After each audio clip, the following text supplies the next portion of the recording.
Alors bienvenue au flash test de la Fabrique Verticale, premier flash test après le confinement et après le déconfinement. Donc aujourd'hui on est à la Falaise et on teste deux modèles de chez Red Chili.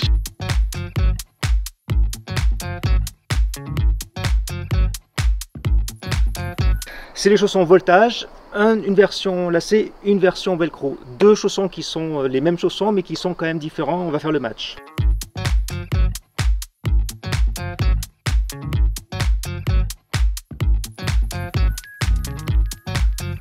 Deux modèles de la gamme voltage, deux modèles identiques mais différents. Bon, vous le voyez, deux systèmes de fermeture qui sont différents. Sur la version lacée, on a un laçage rapide avec 4 œillets.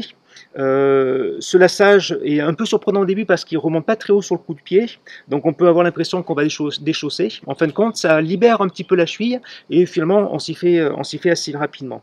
Autre système classique, on a les deux velcro comme ça qui sont inversés. Des velcro qui sont un petit peu courts sur ces premières séries. On a fait remonter l'information, les velcro vont se rallonger et donc ça sera un peu plus adaptable pour les gros pieds. Pour le voltage version lacée, une languette typée portefeuille. Pour le voltage version velcro, eh bien une chaussette qui va rajouter du confort et qui va rajouter, on va dire, un peu de respirabilité. On a deux chaussons qui ne sont pas doublés, donc en fait le pied est au plus près du chausson et ça va permettre de gagner en sensibilité et puis aussi en précision dans le contact avec les prises.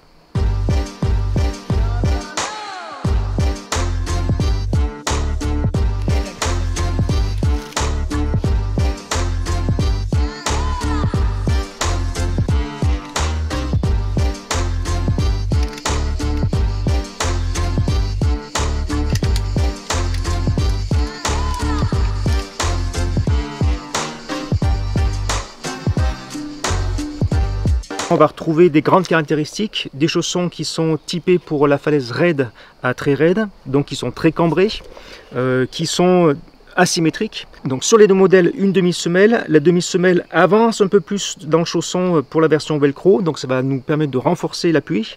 Et en termes de qualité, eh bien, on est sur de la XS Grip de Vibram, donc le modèle haut de gamme que l'on va trouver chez cette marque.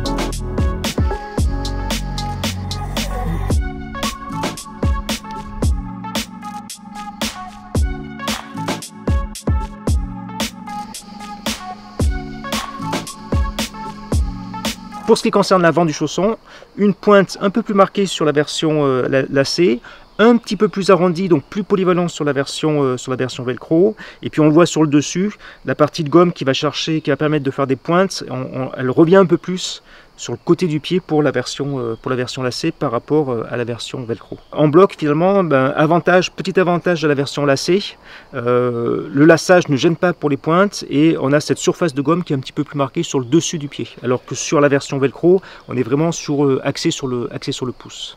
Au niveau du talon, on a des talons qui sont relativement fins, qui vont privilégier la sensibilité et puis une forme qui est quand même assez marquée, avec une poussée du talon assez marquée qui va permettre de tirer sur les petites prises.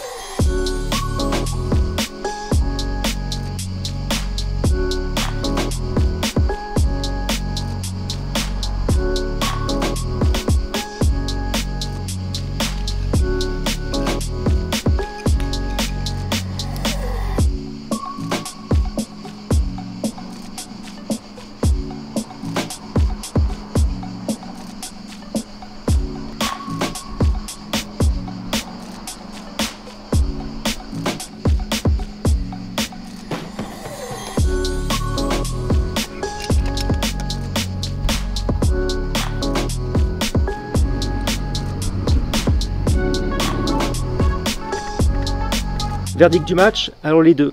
Si j'avais acheté, je pense que j'achèterais les deux parce que finalement, pendant le confinement où j'ai pratiqué plus sur le plastique, j'ai préféré la version lacée. Grande mobilité de la cheville, chaussons qui grippent dans les gros dévers, un talon qui tire pas mal. Dès qu'on est retourné en falaise, eh ben, j'ai continué avec le lacet, qui reste finalement mon préféré, mais malgré tout, j'ai pris pas mal de plaisir avec cette version à velcro, parce que on a un soutien un peu plus efficace. Donc sur les petites prises dans du rocher vertical, où il y a pas mal d'appuis qui sont nécessaires, finalement celui-ci va se révéler un petit peu mieux que celui-ci qui est vraiment très souple et qui est vraiment très typé terrain raide.